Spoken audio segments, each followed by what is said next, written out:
Good evening and welcome to the Italian Impact Podcast. I am your co-host, Steve Stefano Mancini. And my name is Claudio Relsano, and as always, we appreciate you tuning in. Steve, what's happening?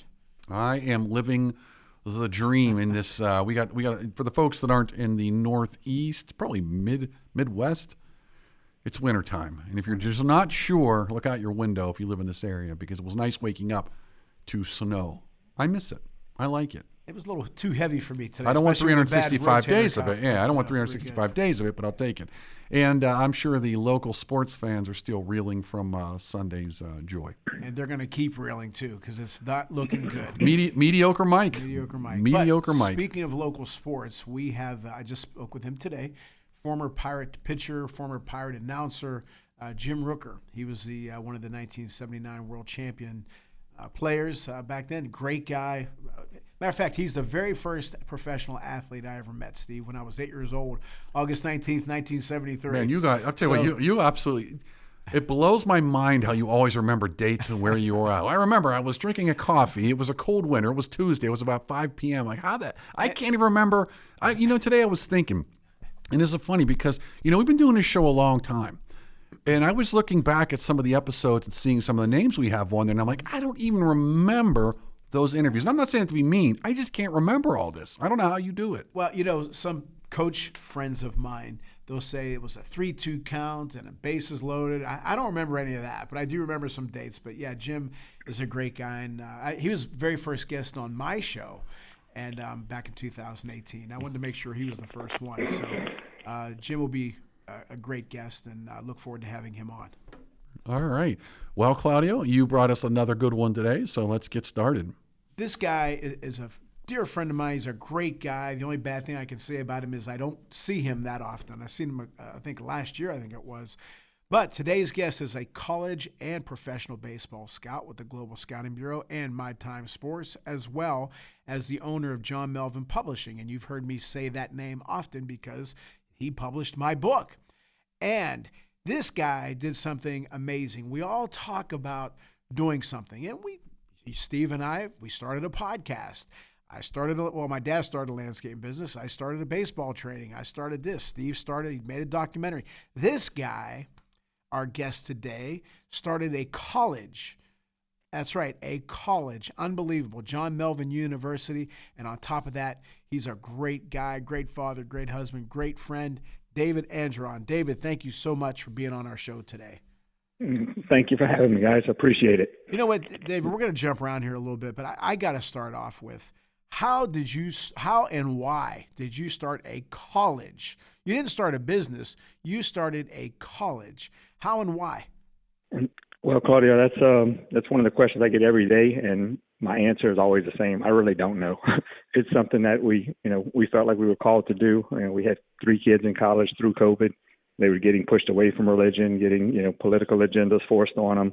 I've been in professional baseball for most of my life, and with the NCAA transfer portal and all the different rules going on with college athletics, it just seemed like we needed to do something to make a difference. And honestly, we didn't really know what we were doing. The good Lord just kind of took over and gave me the vision, and we hired a law firm and a consultant group. And next thing you know, we were open in 6 months, and now we ended up having 3 campuses across the Southeast and looking to open a few more. So it's something that I can't really explain, but it's probably the most difficult thing I've ever done, but also the most rewarding, and it's a pretty awesome experience. So from the time you started till the first day of class, 6 months, that's all it took? Well, we actually launched the LLC in November of 21 and hired the law firm in February of 2022. And our first class was in August of 22, so a little bit over 6 months. But yeah, it was pretty fast paced. Well, we're taping at a college here, Robert Morris University, and again, I really can't fathom the idea of starting a college like you did. What were some of the obstacles you had to get students, you had to get public relations, let people know, you had to get the brick and mortar. What were some of the challenges? I think it was all a challenge, but name some of the tough challenges that you had to overcome.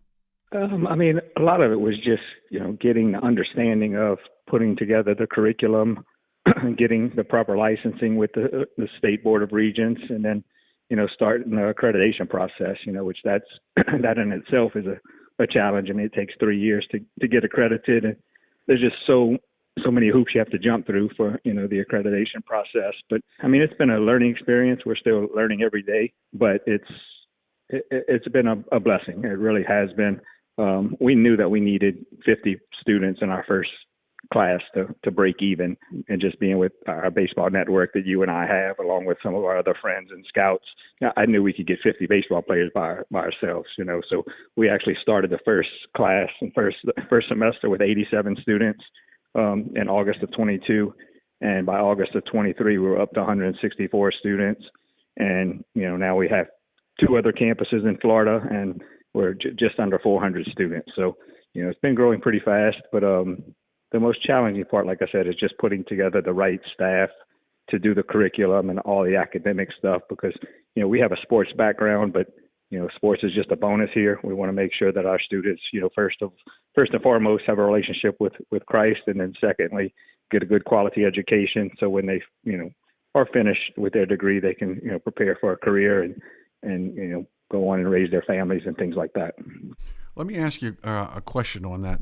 What was, when a student's picking a university, now in your case, you say you guys had baseball players, so they knew you, but what's the draw that makes them, for lack of a better term, trust you? Because, the one pushback for higher education is people aren't getting their money's worth. They're going into debt. And to your point, I agree. A lot of these colleges are literally making up the most ridiculous degrees that literally these kids have no chance in hell of getting a job.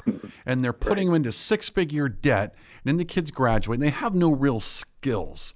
What's the draw to you all? Because you're asking someone to say, listen, we're an unproven commodity here, but you should take a shot with us anyways. What do you think's drawing them to you all? Right. The first year, it was a challenge to try to convince the students to come. Of course, everybody thought it was a scam at first, and that, you can't really start a college and this and that. But after the first year, when people started to come and see what was going on our campus, it opened a lot of eyes. Like I said, me and my wife started this college because we had kids in college, going through all of the problems, that higher education is facing right now. So all the indoctrination stuff, all the things that you hear about, now since Charlie Kirk and some of these other speakers have been talking about it. But 3 or 4 years ago, nobody really heard about that. Now they're starting to come around and say, you know what, this school is really what it's all about. We specialize in business management degrees, sports science degrees, and then religious studies degrees. So we're going to stay in our lane, because that's where we can help students move on to the next level and get a career. I'm not going to offer an engineering degree because I can't help a student get a job in engineering, but in the sports industry, the business industry, and religious studies, ministry side, that's where we specialize in. So we try to attract the students that want to be the best in those industries. And that's where we focus on making sure that they come in, they understand that they're going to get a quality education. We hold them accountable. Our staff checks their grades every Sunday to make sure they're staying on top of their grades. They go to study hall twice a week. We do a lot of things to, hold them accountable, making sure they're getting better every day, not just athletically, but academically and spiritually as well. Well, a couple of things I want to chime in on, because again, like I said, I teach here at the university, and I've taught at multiple universities, both public and private universities. And I got my doctorate from Liberty, which was founded by a preacher back in the 70s. Right. And probably the same boat. People thought, well, this is what is this? This is crazy. And now Liberty's a major university. So I have come from what I hope to see you in 40 years become, which is a private school that focuses on what's important for the students' well-being, but also their spiritual well-being. I think one thing that is underestimated is the desire of students to be led properly. There are a lot of students that come to these schools and they feel like I have no choice. I have to chew on the curriculum if I want to graduate, especially once they've got here and they're in debt. They feel like they're kind of stuck at that point. And to your point, now they have 4 years to sit there and just turn this kid into something that they don't even necessarily want to be, yet alone is it good for society? So, how do what's your plan to say, listen, we got a lot of schools get fat. They get a lot of unnecessary administrivia, a lot of things they don't need. Do you guys think about that and looking at the university and say, listen, we have to come up with a plan to make sure that, one, we don't get, for lack of a better term, top heavy, but to your point, you kind of touched on it, is make sure that we never lose sight of what we're here for. Right. Yeah, that's one thing we preach pretty regularly with all of our staff at all of our campuses, is that we want to stay in line with our mission. As a young entrepreneur, when I was younger, I was always a visionary, and I ran off of adrenaline. It's always just go, go, go. Hey, I want to do this. I'm gonna make this happen. A very unfulfilling life. Now I operate more on alignment, so we want to make sure that we stay aligned with what God's called us to do, and keep our students aligned, our staff aligned, and stay within our mission. And one thing we do focus on, like you said, a lot of these students are graduating with high debt, high interest debt and student loans. We keep our tuition affordable. Our tuition is $12,000 a year, which is one of the cheapest private schools in the country. A lot of our athletes get scholarships. And then we have in-house interest-free financing, so they can pay monthly, interest-free with no high interest rate.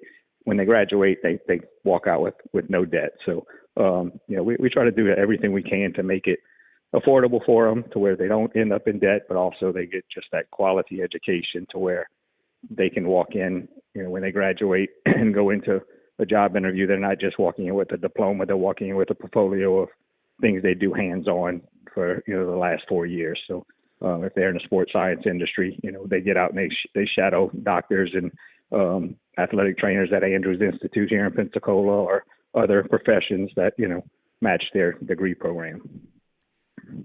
David, explain to people where the name John Melvin came from, please.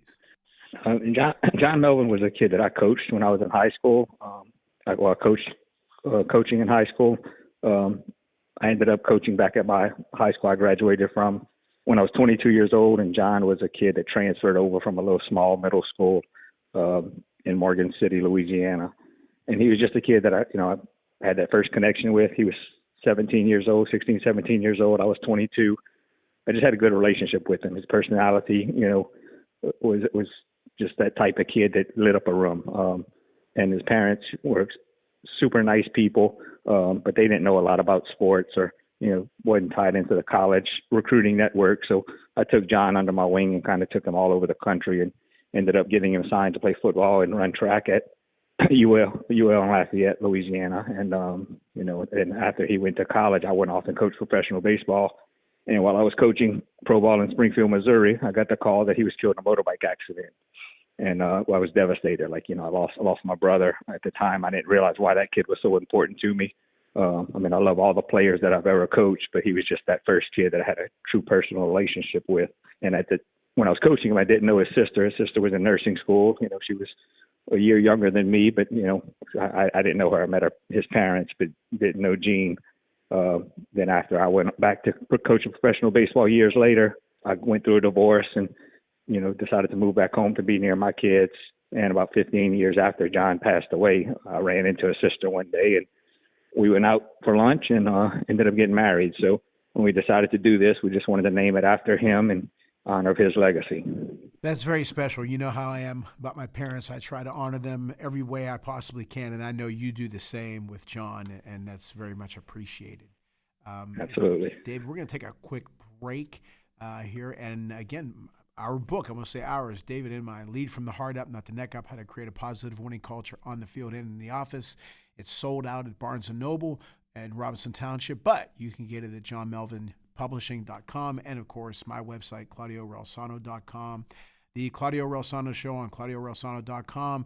Listen to that. I've had great guests such as Mario Andretti, Dick Vermeil, Rocky Blyer, Jim Rooker, Sid Bream, many other great guys. David has been on the show, and he'll be on again. Sports Corner with hosted by Ralph Williams, with Smoking Jim Frazier, Luther Dupree, and myself every Saturday, 12:50 a.m., 92.5 FM, 2 p.m. to 3 p.m. Great fun show. And my newest sponsor, Pittsburgh Wealth Management, Mike Battolini at 1106 Ohio River Boulevard in Swickley. Call Mike at 888-611-7964. Mike is a great guy. And finally, real quick, Steve and I have some exciting news coming up about our show that we will tell you about, maybe next week, but we'll be doing that at the beginning of the year. Still going to be interviewing people, still going to have a great show. And again, we appreciate all of you tuning in. Ciao, Chrissy. Your Italian got so much better. Brava. Grazie. It's because I learned the best way possible. How so? Well, I learned that with apps, grammar books, and even YouTube videos, I could only get so far. I had to immerse myself. I noticed I did best when I was in Italy visiting family. That's where my level really soared. And wow, did it work? Thanks. I became much more confident, fast. That's why I created Footsteps Through Time. It's an Italian language experience. You don't just take Italian classes, you immerse yourself in a real Italian village. With lots of fun activities and excursions, it's life-changing. I see. So, no more boring grammar, impersonal apps, just real conversations, real culture, and delicious food, of course. Exactly. I'm so excited about this. Learn Italian by actually becoming part of the local community for a week and living it. So if you've been dreaming of Italy and the language, check out Footsteps Through Time in Italy.com. Book now and join the experience. Andiamo! Thanks to Greater Pittsburgh Travel. For any of your travel needs, let Tom and the team at Greater Pittsburgh Travel know, and they'll take care of you. For more information, call 412-331-2244 or visit their website at www.greaterpittsburghtravel.com. Did your parents or grandparents ever talk about the Vietnam War? The Hardest Year, a love story and letters during the Vietnam War, is an accurate portrayal of what life was like during the 1960s, a time of the draft, equal rights, and the anti-war movement. Follow newlyweds through their letters as they navigate 1 year of the war an ocean apart. The Hardest Year by Carol and William Wagner is available now wherever books are sold. And we want to thank the Calabria Club of Pittsburgh. If you're interested in learning more, you can find their contact information on Facebook at Calabria Club of Pittsburgh. Again, thanks Domenica and the team at the Calabria Club of Pittsburgh for your support. And we want to thank La Scuola d'Italia Galileo Galilei, the only nonprofit school in Pittsburgh endorsed by the Italian Consulate. If you're interested in learning Italian or have your children being immersed in the Italian culture and language, be sure to give them a call at 412-404-7070. And that's La Scuola d'Italia Galileo Galilei. We'd also like to thank Chris Gonzalez from the Knights of Columbus. If you have any questions about joining the Knights of Columbus, reach out to Chris Gonzalez at 412-605-9074. Tune in to Sports Corner, hosted by Ralph Williams, along with Claudio Relsano, Smoke and Jim Frazier, and Luther Dupree Jr. every Saturday, 2 p.m. to 3 p.m. on 1250 AM The Answer, 92.5 FM The Answer. Hello, Pens fans. This is international award-winning filmmaker Steve Mancini inviting you to join us as we celebrate the Italian community on January 8th as the Pittsburgh Penguins take on the New Jersey Devils. This special ticket offer includes a Penguins-branded Italian Heritage hockey shirt. So don't miss out as we honor the incredible impact of our city's Italian community and celebrate their rich culture and history.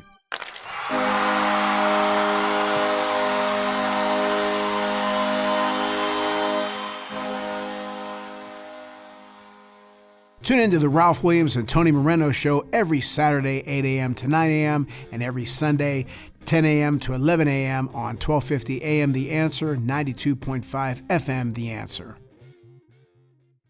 All right, welcome back. And we got a wonderful guest. And he's done something very interesting. Starting a university is not something that's trivial. And again, having gone to a university that sort of, started in a similar manner, small preacher, popular at the time, decided to do a university. But I want to talk about, this university. You're already in an expansion mode. And, obviously you feel called to do this. So let's talk about the faith element of this. You've gone through some tough times in life. Where did faith become so strong in you that you felt literally a call to really take a chance? Because this thing could have went sideways really quickly, but it didn't. It seems like it's doing well. And I get the sense that, again, this is not just trying to, honor an individual. This is something deeper, in you. So tell me about your faith. Is this something that you've always been at that level, or is it something that it's just sort of, it kind of went, the sideways. It wasn't there for a while. I just kind of lived life, and all of a sudden I've kind of rekindled my faith. Talk a little bit about Yeah, that. it was definitely rekindled. I grew up in a small Baptist church, when I was a kid. I got baptized when I was like 10 years old. Went to Sunday school every Sunday, but never really knew the Bible, never really had a relationship with Christ. By the time I went to college, I went and played football and baseball in college. At that point in time, when I was 17, 18 years old, religion was the furthest thing from my mind. I was still a believer, but I didn't go to church. I didn't pray. At age 26, I got into professional baseball as a minor league coach, and then started scouting. And at that point in my life, I wasn't living a very good Christian life. I was caught up in the materialistic pursuit, living in penthouse condos, driving fancy cars, signing autographs everywhere I went. It was just a lifestyle that was hard to be a good Christian with. I had two kids. I missed them growing up because I was always on the road coaching. It's kind of cool that my son got to ride the bus with me and learn from a lot of professional baseball players, but still I missed his little league games. I wasn't around during his most important part of growing up, and missed a lot of their childhood. So by the time I was 35, I was going through a divorce, depressed, still had all the money in the world, but just didn't have a direction. Nothing was fulfilling. Money didn't mean anything anymore. My penthouse condo didn't mean anything. It was just an empty feeling. So it took that hard fall to look in the mirror and say, hey, what's missing? I started praying again and started saying, hey, what do I need to do to get out of this depression, out of this, funky lifestyle that I'm feeling? And actually I was working a baseball camp one day, and I asked the kids at the camp, if you could pick any player to be your number one draft choice from any year, any decade, who would it be? And they all started, rambling a bunch of different names like Mickey Mantle and Barry Bonds and Babe Ruth. And one kid in the back said, I would pick God first. And that hit me hard. When I went home that night, I started praying again, God, what do I need to do to get out of this depression? And that's when I realized, an 8-year-old kid at a baseball camp told me what I needed to do, and I needed to put God first. And at that moment, my life started to change. It didn't change immediately overnight, but I started turning my life back over to Christ and, opening that relationship. And then I moved back to Louisiana, got to spend time with my kids through high school. And then I ended up meeting Jean and get married. And, since then my life has been, it hasn't been challenge free, but it's been a whole lot better because now I don't stress or worry about the other challenges because I know God's going to take care of us. And I just want to kind of help younger students not make the same mistakes that I made, and just, teach them and educate them on the importance of, being a good quality Christian and having that relationship with the man upstairs. I want to circle back on that. We got listeners all over the world, and not all of them are Christian. And we typically, Claudia and I will tell you, we stay away from religion and politics because we've got such a diverse audience. And in fact, I want to thank our audience from all over the world. They're tuning in. You touched on something very important, because I do think that one of the biggest struggles that a lot of people, and I don't care where you're at in the world, I think one of the struggles that people keep running into, and they don't even understand it, is they don't understand their true purpose. So what happens is they go looking for, superficial things. Like you said, a penthouse, lots of money. But, your students are going to school for what reason? They're going to get an education. They want to get an education. They want to get a job. They want to get a job. They want to pay the bills. They want to buy a nice house, nice car. That doesn't necessarily make them materialistic, but it is a fine line that you can find yourself falling off the cliff of going from, look, I want to be comfortable versus, everything is driven towards money and power. How do you rectify that with students that are coming there? They want to be successful, and you're trying to help them balance that. How do you rectify that with them and say there is a line between these? Yeah, I just really tell them to, focus on what they feel their purpose and their calling is. It's one thing that I messed up as a kid. I knew as a kid I always wanted to play college or professional sports. I knew I wanted to go and be a coach or be something successful.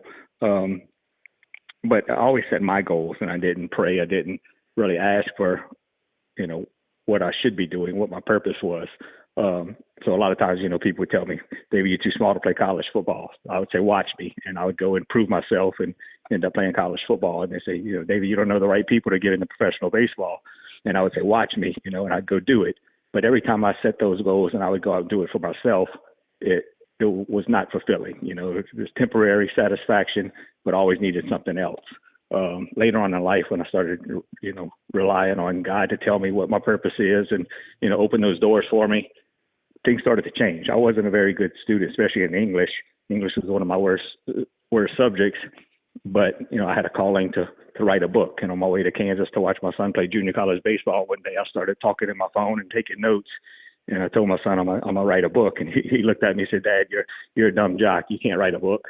And at that point in time, I was like, you know what, I can't, but the man upstairs can. And he's telling me what to write, telling me what to do. And, now I have, I think, eight published books and still working on another one. So when you rely on the person upstairs to give you direction, it opens the doors for you. It makes things that you didn't think you were capable of doing, be successful as well as fulfilling. That's one thing I forgot to mention at the top of the show as author. I forgot that one. But everything you said was very deep and special, and I appreciate you sharing that with our audience and with us. What are your responsibilities at John Melvin University now? Right now, I just focus more on the recruiting side of it and expansion. We have a great staff, and at first I was kind of doing everything from being the president to the instructors to the coaches, a recruiter, but now I've got a great staff that handles all of our campuses. So I just really focus on the growth and expansion of it and just completing the accreditation process. We didn't have any intentions of doing more than one campus, but God had different plans. And, our first campus kind of took off, and then we had an opening to open a campus here in Pensacola, Florida. So we did that 2 years ago, and then we just opened a third campus in Orlando, and we're looking at doing a few more here in the next year or two as well. So my job right now is mostly focusing on, where the next campus is going to be and making sure we just keep everything aligned with our mission and keep it high quality. David, this is not a knock by no means, but you make it sound like so easy. Yeah, we're going to build Pensacola. We're going to have one here. I mean, again, I told you this from day one when I found out that you were doing this. This is like, I know a lot of people, and they've done whatever. I think this is just unbelievable. I really do, and I give you so much credit for what you've done. But one thing I do want to ask, you've mentioned God several times, obviously. When it was at a low point, what, obviously your faith in God, but like, how did you get through that? You gave it to God, but, some people say, well, what do you mean by that? Explain the lowest point that you had building this, okay, and how did your faith get you through it? We had some challenges. Again, my low point in life was well before I started the college. It was back when I was trying to decide if I was going to get out of professional baseball. When I decided to get out and move back to Louisiana, there was a couple of months where I didn't know what I wanted to do with my life. I was living in an apartment and almost homeless because I went from making all kind of money as a professional coach to being back in small town of Morgan City, Louisiana, and, substitute teaching and barely making ends meet. So at that point in time, it was very challenging in my life. And that was when I really had to focus on my relationship with God. And once I started to learn that, more about the Bible and more about, all of his promises and his guidance, things got a lot easier. So the challenges we had with the school, we've had some financial challenges, the first couple of years with students not paying tuition and things like that. That kind of caused some problems, but at no point in time did it cause me to lose sleep or anything like that because of my faith and my belief and knowing that we're doing, the right things for the right reasons. And, when you have that kind of comfort and that kind of peace and joy and knowing that you're doing things the right way and, with the man upstairs in your corner, it makes things easier. It doesn't mean you're not going to have challenges. It just means you handle them differently. Years ago, I'd have been stressed. I'd have lost sleep. I'd have been sick to my stomach over some of the challenges that we went through. But, now it's always, I know he's going to come through. I know he's going to provide for whatever his will is. It's just honestly just having that faith that you're doing the right thing for the right reasons. Let me ask you a question because, Claudio kind of touched on something. There was a term I heard not too many years ago called health and wealth homilies, where you get a lot of these preachers and say, if you just pray to God, and you do it, you're going to be successful, and it still leans to materialism. Right. There's got to be a point though where you tell your kids it's not going to. And you're kind of touching on it. There is riding the storm doesn't guarantee that you end up on a beautiful, tropical island with beautiful hula girls around you. You know what I mean? Right. The outcome isn't always going to be materialism. How do you, how do you talk to, especially you're working with a lot of younger folks, and how do you explain to them that, it's success and happiness is not tied to materialism. In fact, sometimes it's the opposite. So how do you, how do you teach somebody that? I mean, how do you get them to ride the storm and say, listen, when you get out of the storm, it doesn't mean you hit land. You're still in the ocean. Right. How do you kind of guide kids, and especially younger folks, to think that way? Again, it's really a communication and a relationship that you have to have, and a trust that you have to have. The one thing I will say is, I get criticized a lot that, hey, you're using God as a way to make money. And if they knew how much this, school and stuff costs us, they wouldn't even think that. But, people get confused with thinking that money is the root of all evil. That's not the case. The love of money is the root of all evil. So if you're chasing success for trying to get rich, then yeah, you're probably chasing it for the wrong reasons. But if you're doing something that is powerful, that that you're passionate about, that you love, and you end up making money doing it in the right ways, then there's nothing wrong with that. But at the same time, no matter how successful you are, how much money you have, you're going to have challenges in life. You're going to have marital challenges. You're going to have challenges at work with people you work with. There's going to be adversity in every form of life that you go through. And if you're not mentally prepared to handle that adversity and focus and, have your proper belief system, it makes life difficult. But when you have a relationship with Christ, you're mentally tough and mentally prepared to battle through those challenges, it makes things a lot easier. So, I do a lot of sports psychology training for college and pro athletes. And, we do a lot of talking about, life after sports and life after baseball. And that's one of the topics that comes up is, how do I make money? How do I succeed? And a lot of people confuse, money with success, and that's not always the case. You want to make money, you want to make a good living to support your family, but you don't want that to be a top priority. And by the way, you talked about something, mental toughness, and that is where I do think sports adds value, especially the younger, if it's done right. What I'm not a fan of, and by the way, I coached hockey for decades. And I remember parents just dragging their kids to the rink. Then they drag them to this lesson, and they drag them to this camp, and those kids were miserable. But the ones that wanted to do it, and there was like everything in moderation, like the good book says, everything in moderation, they were, I think, better off, because what's going to happen with the people that are being dragged to the rink, I don't think they're getting discipline. I think what they're getting is just a bad experience. But I think that mental toughness comes in and says, I want this. It's not going to be easy. And sometimes you got to kind of help them along, because we're all human. We're all going to not feel like getting up every single day to go, hit the gym at 5 a.m. But the ones that are doing it most of the time without getting yanked by the ear, that's where I do think that mental discipline comes in. Right. Yeah, for sure. I tell people all the time that, a lot of players get to college and professional sports, and they don't realize that it's a job at that point. They think they want to play, college sports when they're young, and their parents take them to all these baseball lessons and different type of training lessons and all.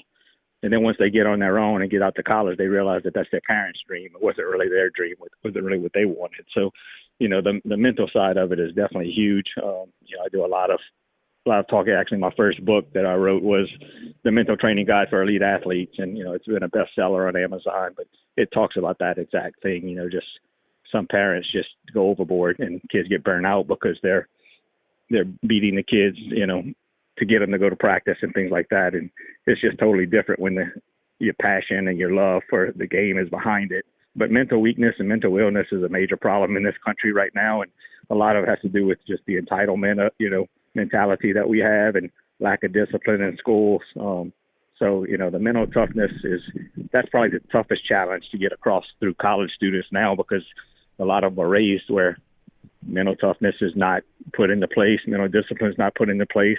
So when they get to the college level, it's a lot to learn, a lot to take in. Well, they're weak. They're mentally weak. Exactly. Two-part question: what's next for John Melvin University, and where do you see yourself in, say, 5 years? The university itself. We're just going to continue growing as God calls us to grow. We have a couple options of a few more campuses. Our model is kind of like the Penn State model. You have your Nifty Lions, but you also have, I think, 16 or 20 other, Penn State colleges that have small athletic departments and small programs. They even have their own conference.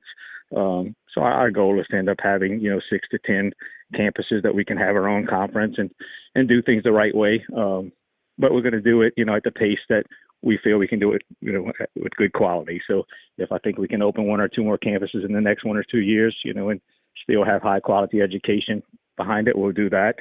But we're just going to continue just following what we feel is our calling and our purpose. Well, now, what's next for you personally? Hopefully grandkids. I got 2 kids. My oldest son just finished playing pro ball, and he's getting married January 10th. I'm sure he'll do his part. Yeah. And then my daughter I have a daughter who's getting married in May. So with 2 of them getting married this year, hopefully we'll have some grandkids coming soon. So that's fantastic. That's my thing. I want to be able to relax and spend some time with the little ones. If I miss my kids growing up, I'm going to make sure I spend more time with my grandkids. Now, you said your son just got done playing pro ball. Where did he play at? He was playing minor league ball in Alpine, Texas, and Boise, Idaho, and then he also played overseas in Australia for a year. I'll say one kind of thing. I don't care where you play. If you get paid to play in a way you've made it. Now, yeah, I get it. You're not in the majors. I get it. But I always look at minor league athletes and say, a lot of them don't feel like I'm like, I disagree with that. I think, to my personal opinion, is if you're getting paid to play, you're a pro and you made it. You're not making $20 million a year, but you made it. Yeah, I was telling that all the time. More than I've ever gotten. Let's put it this way. Right. You've got a big experience that I'll never have to play in front of people, to play a sport, and so God bless him, man. That's fantastic. Right. Yeah, he was undersized, and as a scout, I always told him, look, you probably won't play past junior college. So he actually overachieved and got to play at a high college level. He said, "Watch me." He said, "Watch me for sure." And got to play till he was 26 years old. So not too many people get to play the game and get paid to play to that age. So Wow. Now Drake's 26. He's 26. Yep. He's actually now the head coach at our Pensacola campus, head baseball coach at our Pensacola campus. Wow, that's great. That's great. Now tell us where can people, website, how they can enroll, that type of thing. A little bit more about that. JohnMelvinUniversity.org is our main campus website, and then our Florida campuses is jmchristiancollege.com for our other 2 campuses. All the curriculums are the same. We have business management, sports science, and religious studies degree programs. We'll expand to a few more programs, but like I said, we're gonna stay in our lane. We're never gonna be a major college that has 60 degree programs. We're gonna stay focused on where we can help students advance in their career. So we're trying to get my entrepreneurial program going. I didn't forget that now, David. Oh, no doubt. Yeah, we got to get you in there for sure. And let me know if you need any adjuncts. Oh, that's right. We definitely do. Our president actually just got her doctorate from Liberty University. So I loved Liberty. Now, listen, I loved Liberty. I thought it was a great school. And to your point, you know what? They did not waver from their mission. And you know what? They grew. And that's the other thing. People think that if you sometimes you got to stick to your guns. There's a difference between being stubborn and just saying, look, this is who we are. We're not going to change for you. And I think people respect that. And I think if you guys follow that same kind of models, listen, this is who we are. We're going to stick to our guns. We're going to stay on here. Then people know what they can expect from you. Now they either accept it or they don't. But the people that are looking for that, they're going to be very happy to be there. So I think you got a good mission. You're in a good space, and obviously the fact that you're growing says you're doing it right. So keep it up. I'm rooting for you. And really, if you ever have any online adjunct positions, we're going to talk. Yeah, we definitely do. So I'll put you in touch with Dr. Angela Houston. She'll take care of you for sure. We appreciate it. Oh, fantastic. Well, as I said, David's a great guy. David, I give you all the credit in the world for what you've done, you and your wife have done. And I know you're going to do even greater things. And hopefully I get to see you soon. And I appreciate you being on the show and wishing you all the best. Absolutely. I appreciate you, Claudio. And yeah, we're definitely going to get you to come and do some of these talks and talk about your book and your leadership programs at some of our conferences coming up. So I'm excited to have you. I look forward to it. We're going to have James on our show too, by the way. So that'll be fun. Oh, great. No, that's awesome. All right. Well, David, thank you again, and wishing you all the best. Well, I appreciate it, guys. Thank you so much for having me. Thank you, David. Thank you. All right. Have a good one. All right, folks. I think it was a great interview. I still can't. I know, I'm trying to wrap my brain around a repeat. university. Yeah, I don't mean to repeat, but you know what? I'm going to start a college. Okay, am I buying a building? Am I going to build it? Who are the teachers? I have to pay insurance, overhead, the heater in the building. I mean, there's so many things. Right. But you know what it is? Again, one of my players years ago he just reminded me of this quote.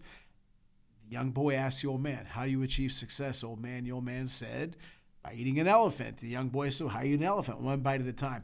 I think what you've done with the documentary, if you want to include my career, that's fine. If we would have said, we have to do this and do that and talk to this guy and fight with this guy and get rejected and money, forget it.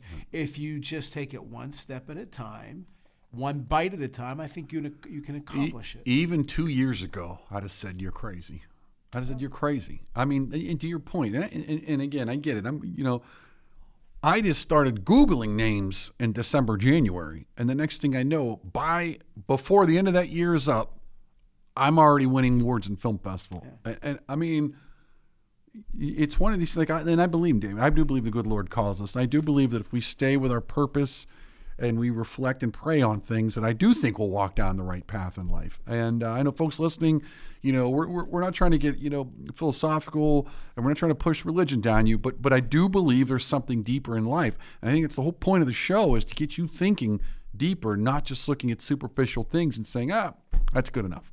We're all called to do something great. We just got to figure out what that is. And I think that's something that's very important to Steve and I when we first started this is to, forgive me, let me stop there. Gene Simmons and Paul Stanley, when they started KISS, they said, they were already in a band called Wicked Lester. They had a record contract and everything. It's not for us. So they left. They took a chance.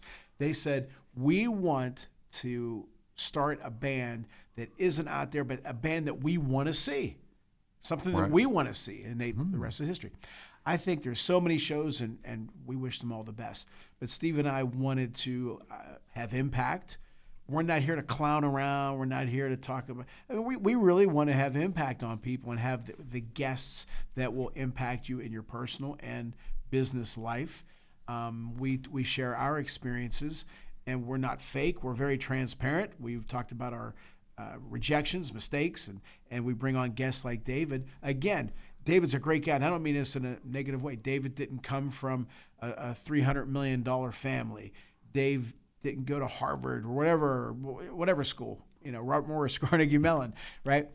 But he started a college, which, again, shows that if you really want something bad enough, things can happen. And I look at my life and career and the people that, again, they're just people, but that I've dealt with. And sometimes I scratch my head and say, man, how did that happen? Well, for me, I always say a lot of my parents, a lot of hard work, and a lot of prayer.